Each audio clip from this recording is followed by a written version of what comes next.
Bharat clicks के रूबरू कार्यक्रम में डॉक्टर ध्रुव आज हमारे साथ वार्ता के लिए उपस्थित है श्री गणेश राज जी बंसल, नगर परिषद हनुमानगढ़ के चेयरमैन साहब, आपका रूबरू कार्यक्रम में स्वागत है।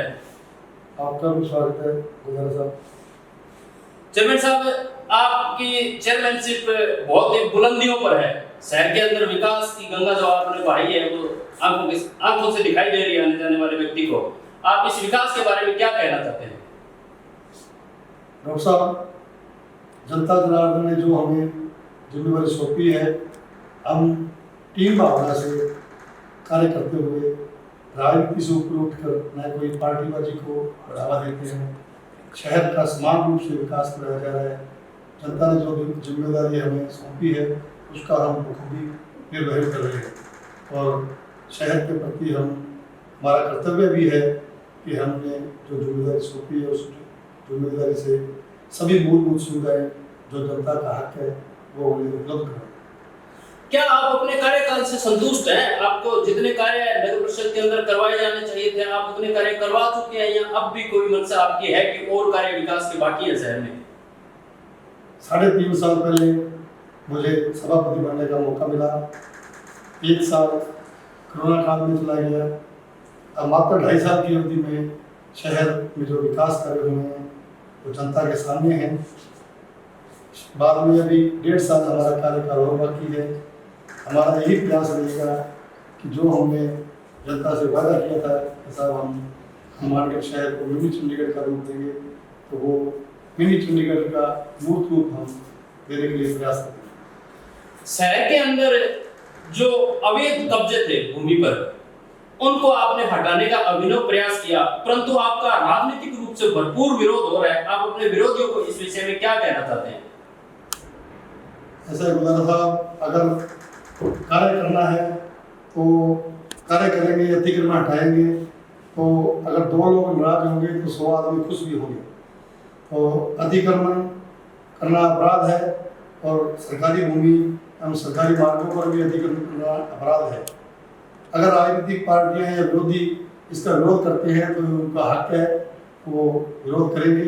लेकिन अगर हम कोई विकास के कार्य करेंगे तो निसंदेह हमें थोड़ा बहुत विरोध झेलना पड़ेगा। आपको बड़ा विवादास्पद बना दिया है शहर के अंदर। आपकी कार्यशैली बड़ी विवादास्पद रही है, समुदाय विशेष की टिप्पणी को लेकर भी। तो आप उसका प्रभाव कितना समझते हैं? क्या ये आपके लिए नकारात्मक छवि पेश करने की कोशिश की जा रही है विरोधियों द्वारा? मेरे द्वारा ऐसी कोई नकारात्मक बातें नहीं की जाती है, न मैं कोई किसी प्रकार का कोई उग्र हूँ, न ही मैंने कोई समाज के प्रति टिप्पणी की। वो टिप्पणी में जो विशेष समुदाय ने जो बात को पतंगड़ बनाया वो एक राजनीति के चलते पतंगड़ बनाया गया। लेकिन हमारे माननीय जिला कलेक्टर महोदय श्री नथमल डेल ने उसको सभी को समझाइश करके उस बात को बंद किया। एवं आज जो भी कार्य किए जा रहे हैं हम सकारात्मक रूप से किए जा रहे हैं, और जो कोई विरोधियों द्वारा प्रचार किया जा रहा है मेरी छवि के बारे में, वो उनके द्वारा गलत भावनात्मक प्रचार किए जा रहे हैं। 3 दिन पहले भी भारतीय जनता पार्टी के जो सोमभूमि नेता हैं उनके द्वारा आरएसएस का कोई ऑफिस के प्रति तो पट्टा जारी करने के प्रति उन्होंने माननीय जिला कलेक्टर महोदय से शिकायत की है। मेरा नाम नहीं पेटा गया है, जबकि मुझे इस बात का अंदेशा भी नहीं है। तो ये विरोधी पार्टियों का ही कार्य है कि जो मेरी छवि खराब करने पर तुले हुए। बड़ी परिस्थितियां बड़ी विचित्र है आपके सामने। आप शीर्ष नेतृत्व तो भारतीय जनता पार्टी को बुके देकर उनका स्वागत कर रहे हैं, और धरातल के ऊपर जो निचले स्तर का संगठन है हनुमानगढ़ जिले का, वो आपका विरोध कर रहा है। इसको आप किस तरीके से देखते हैं? हनुमानगढ़ जिले में जो भारतीय जनता पार्टी का संगठन है वो मात्र डॉक्टर राम प्रताप का संगठन है। जो अभी पदाधिकारी हैं मात्र वो शागिर्द हैं, न कि कोई भारतीय जनता पार्टी के संगठन के पदाधिकारी। और जो शीर्ष के भारतीय जनता पार्टी के नेता आप कह रहे हैं, तो जैसे बाबा बालकनाथ जी कल यहाँ हनुमानगढ़ पधारे हुए थे, तो मेरा ये कर्तव्य बनता है कि वो सांसद हैं और नाथ समाज के मठाधीश हैं, उनका आशीर्वाद लेने में पहले रोहतक भी किया था। तो यहाँ पर आगे खाने का सम्मान किया गया। अन्य जो भी कोई भाजपा के पदाधिकारी आते हैं, जैसे पहले विजय वर्गीय साहब आए थे, उनका भी स्वागत किया गया था। कोई आदमी अगर किसी भी पार्टी का अगर शहर में आता है तो मैं शहर का प्रमुख के रूप में बुलाते मेरा फिक्र बनता है कि मैं उनको मान सम्मान करूं। आदरणीय जे बिरला जी भी यहाँ शादी में बुला रहे थे, उनका भी मैं मिला था, उनका स्वागत किया था। तो किसी व्यक्ति विशेष का स्वागत करना कोई पार्टी वाली करता नहीं। चेयरमैन साहब, आप पर शहर बेचने जैसे गंभीर आरोप है, ऐसा आपने शहर का क्या बेच दिया जो विरोधी आप पर इतने बड़े आरोप लगा रहे हैं? गुजारा जी, ऐसा कोई आरोप नहीं है। अब विरोधी अगर कह रहे हैं तो वो उनका फर्ज भी बनता है कहने का। बाकी जब उनका राज था तो उनको किसने बेचने से रोका था? जबकि उनकी कोई प्लानिंग नहीं थी, वो कोई भूखंड बेच नहीं पाए। जो हमारे द्वारा प्लानिंग करके और प्लॉट विक्रय किए जा रहे हैं वो सारा पैसा शहर के विकास पर लगाया जा रहा है। हम लोगों से अतिक्रमण मुक्त करवाकर भूमि को वहाँ पर प्लानिंग करके, और जो प्लॉट पहले 10 लाख रुपये बिक रहे थे वह 60 लाख रुपये बिक रहे हैं। हम वहाँ पर पूरा विकास करवाकर और भूमि विक्रय कर रहे हैं। जनता का हमारी नीलामियों में पूरा भाग ले रहे हैं और प्लॉट बढ़ चढ़ कर ले रहे हैं। ये विरोधी आरोप लगा रहे हैं कि साहब शहर बेच रहे हैं, जबकि हम शहर की प्लानिंग करके और शहर का सुनियोजित विकास कर रहे हैं। आप बता रहे हैं कि नीलामी सार्वजनिक रूप से की जा रही है। आपके उपाध्यक्ष और पार्षद भी कुछ इस विरोध में खड़े दिखाई दिए। हाल ही में बड़ी पेपरबाजी हुई इस विषय को लेकर, क्या वो आपके विरोधी स्वरूप नहीं है? उप सभापति का जहाँ तक सवाल है, थोड़े से हमारे आपसी मतभेद हो गए थे, इस कारण से उनके द्वारा विरोध दर्शाया गया भूखंडों में बोगस बोली लगाकर, जबकि ऐसी कोई बात नहीं थी। क्योंकि हमारे से यहाँ कलेक्टर साहब के जनप्रतिनिधि, जो कलेक्टर साहब का प्रतिनिधि के रूप में हमारी नीलामी में वहाँ पर टीओ या कोई भी अकाउंटेंट डब्ल्यू की पोस्टिंग यहाँ की जाती है, जो नीलामी में हमारे यहाँ साथ बैठते हैं और उनके नीलामी शीट पर हस्ताक्षर होते हैं। ऐसा कोई आरोप हमारे पर नहीं है कि हम कोई बोगस प्लाट बेच रहे हैं। आप कांग्रेस के कंधों पर सवार होकर नगर परिषद के चेयरमैन बने हैं और वर्तमान में आप भारतीय जनता पार्टी की टिकट लेने का प्रयास कर रहे हैं, तो क्या भारतीय जनता पार्टी और कांग्रेस दोनों पार्टियां आपको पचा पाएंगी? गुजारा जी, मैं कांग्रेस का सभापति हूँ और मेरा आगामी लक्ष्य विधानसभा चुनाव लड़ना है। मैंने ये नारा भी दिया है कि विकास के लिए बदलाव। तो अभी तक मेरा कोई मानस नहीं है बीजेपी की टिकट लेने का। अगर फिर भी मुझे कोई पार्टी, राष्ट्रीय पार्टी अगर टिकट देती है तो मैं उसका सम्मान करूंगा। अगर आपको भारतीय जनता पार्टी टिकट नहीं देती या कांग्रेस टिकट नहीं देती है, तो क्या उस हालात में भी आप चुनाव हर हाल में लड़ेंगे अब की बार? जनता चाहती है और जनता की मांग भी यही है कि आप टिकट लाओ, किसी भी पार्टी से लाओ। अगर टिकट आपको नहीं मिलती तो आप निर्दलीय अपना भाग्य आजमाओ। तो मेरा भी यही मानना है कि अगर कोई पार्टी टिकट नहीं देगी तो मैं निर्दलीय अपना भाग्य आजमाऊंगा। पारिवारिक पृष्ठभूमि जिन लोगों की राजनीतिक रूप से बहुत मजबूत है, आप उनको कैसे पछाड़ पाएंगे? क्या रणनीति है आपकी इस तरह की अपने विधानसभा क्षेत्र में?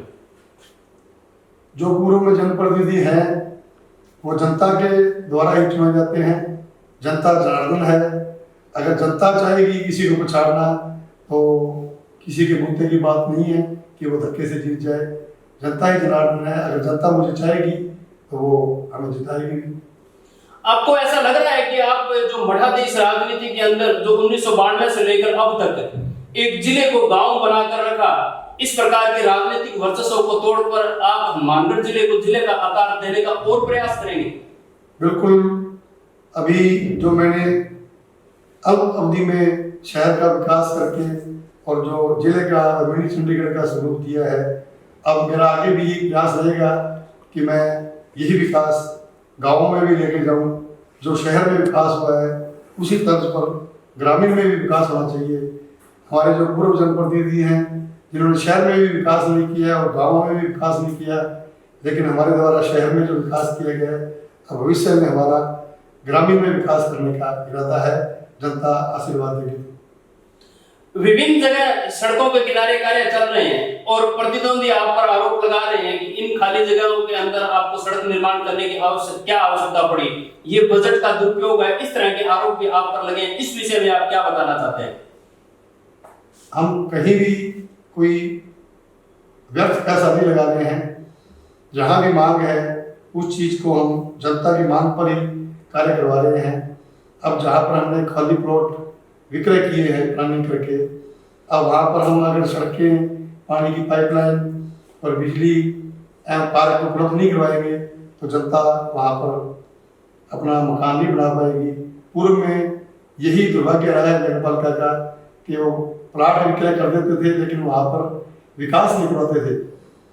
अगर आपको वहां पर मूलभूत सुविधाएं नहीं मिलेंगी तो आप अपना मकान वहां कैसे बना पाएंगे? पिछले बोर्ड में और उससे पीछे के बोर्ड में ट्रांसपोर्ट नगर काटा गया था जो ग्रेफ चौराहे के पास। वहां पर लोग बाग जो बैठे थे वो बिजली के कनेक्शन को तरस गए थे क्योंकि नगर परिषद वहां पर विद्युतीकरण नहीं करवा रही थी और न ही जोधपुर विद्युत वितरण निगम को पैसा जमा करवा रही थी, तो उन लोगों को कनेक्शन नहीं मिल रहे थे। अब मेरे द्वारा पैसा जमा करवाया गया और लोगों को कनेक्शन मुहैया हुए हैं।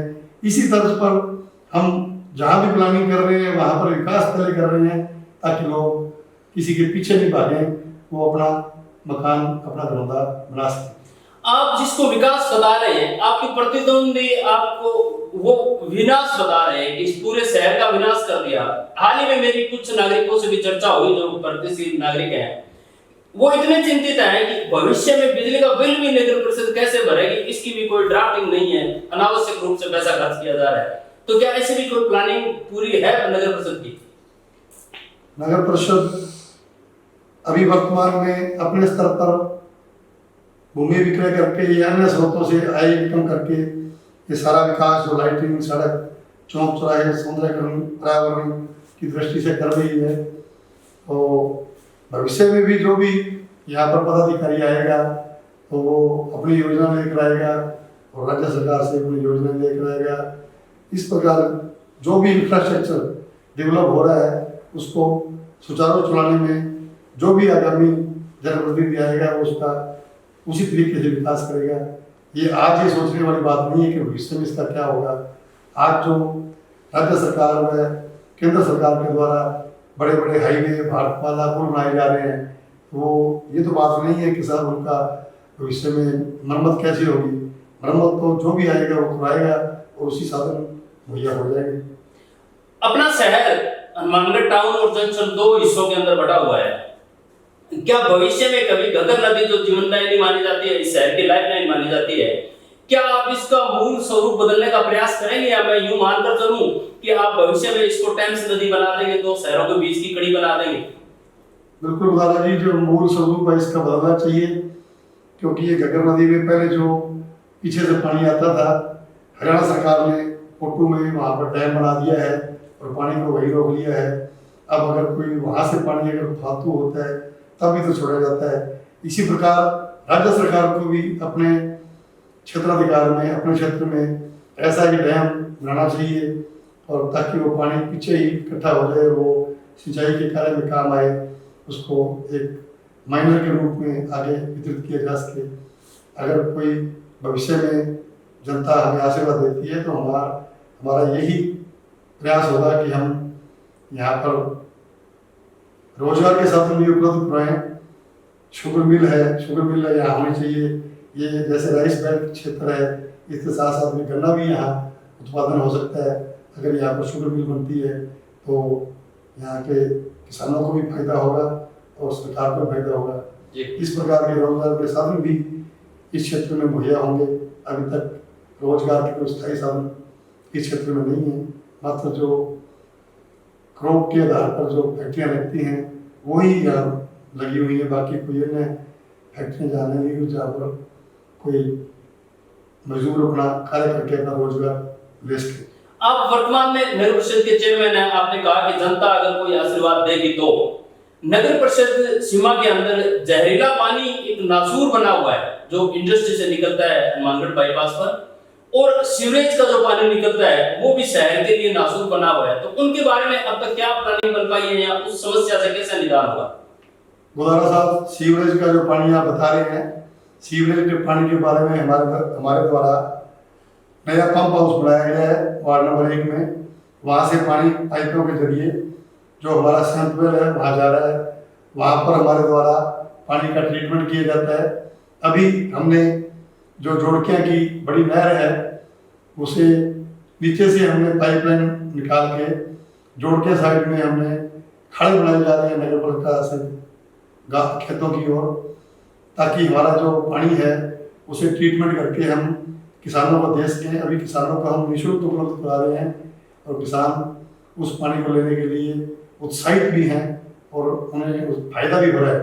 भविष्य में भी हम इस पानी को आम जनता तक, खेतों तक पहुँचाएंगे ताकि यह पानी का सदुपयोग हो सके और जो शहर में पानी इकट्ठा होता है वो भी नहीं। शहर दो हिस्सों में डिवाइडेड है, हनुमानगढ़ जंक्शन और हनुमानगढ़ टाउन। बड़े आरोप लगते हैं पूर्व के राजनीतिकों पर कि सभी ऑफिस हनुमानगढ़ जंक्शन में चले गए, तो क्या अब की बार जो विकास होगा वो तुलनात्मक रूप से दोनों शहरों का समान होगा या आपकी भी कृपा दृष्टि और दूरदृष्टि हनुमानगढ़ जंक्शन पर ज्यादा रहेगी? ऐसी बात नहीं है गुजारा जी, हनुमानगढ़ शहर का मास्टर प्लान बना हुआ है। मास्टर प्लान में जहाँ भी जगह रिजर्व है उस जगह के हिसाब से सरकारी ऑफिस बढ़ेंगे। जो टाउन में ऑफिस पहले हैं या थे, अभी जैसे पहले वहाँ पर कर भवन था, अब कर भवन के लिए टाउन में कोई भूमि उपलब्ध नहीं है, तो राज्य सरकार के द्वारा हनुमानगढ़ जंक्शन में जहाँ भूमि उपलब्ध थी वहाँ कर भवन बनाया गया है। अब हनुमानगढ़ टाउन में टोटल जो भूमि है वो कृषि भूमि आसपास में है और उनके वो निजी खातेदारों की है। इस कारण से वहाँ पर कोई सरकारी ऑफिस बन नहीं पा रहा, न ही किसी प्रकार के सामुदायिक केंद्र आदि बने जा रहे हैं या पार्कों के लिए जगह नहीं है, क्योंकि निजी खातेदारों की भूमि बेशकीमती हो चुकी है। वो वहाँ कॉलोनियाँ डेवलप कर रहे हैं आसपास क्षेत्र में। इस कारण से जगह उपलब्ध नहीं होने के कारण हनुमानगढ़ जंक्शन में ही ऑफिस बनाए जा रहे हैं। ऐसा कोई बात नहीं है, शहर हमारा है, टाउन भी हमारा है, जंक्शन भी हमारा है, तो हम समान रूप से विकास कर रहे हैं। ग्रामीण आबादी काफी लगती है आपकी विधानसभा में, और आपकी जो विकास कार्य हुए हैं जैसा आप बता रहे हैं और जो दिखाई भी दे रहे हैं वो सिर्फ शहरी क्षेत्रों में, तो ग्रामीण क्षेत्र के लिए आपके पास क्या परिकल्पना है? आप गांव में क्या विकास करना चाहते हैं, किस प्रकार का? अभी शहरी क्षेत्र के साथ साथ 41 ग्राम पंचायतें भी हनुमानगढ़ विधानसभा में हैं। मेरे द्वारा ग्रामीण में भी दौरे किए जा रहे हैं और जो शहर में विकास हुआ है वो ग्रामीण जनता तक भी विकास की चर्चाएं पहुंची हैं और ग्रामीण जनता भी इस विकास से प्रभावित है। मेरा भी मानना है कि जो शहर में विकास हुआ है वैसा ग्रामीण में भी विकास होना चाहिए।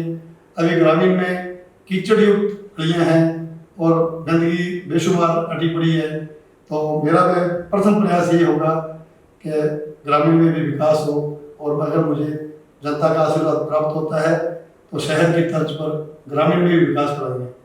दोनों पूर्व मंत्री भी और वर्तमान विधायक भी काफी बार सार्वजनिक रूप से आपका विरोध करते हुए दिखाई देते हैं या कई बार शब्दावली उनकी आपकी विरोधाभास में रहती है।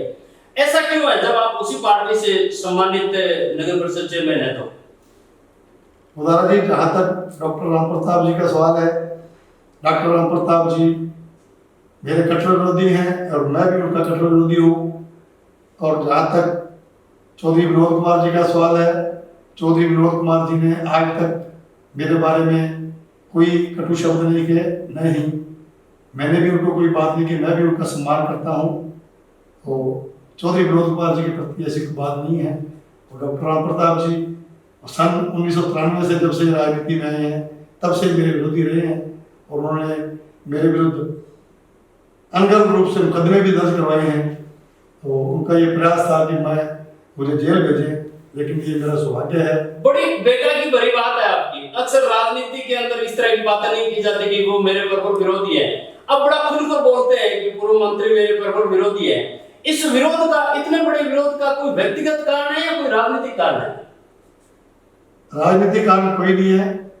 डॉक्टर राम प्रताप जी कानों के कच्चे हैं वो जो भी बात सुन लेते हैं और उनको ये नहीं पता कि मैं क्या बोल रहा हूँ।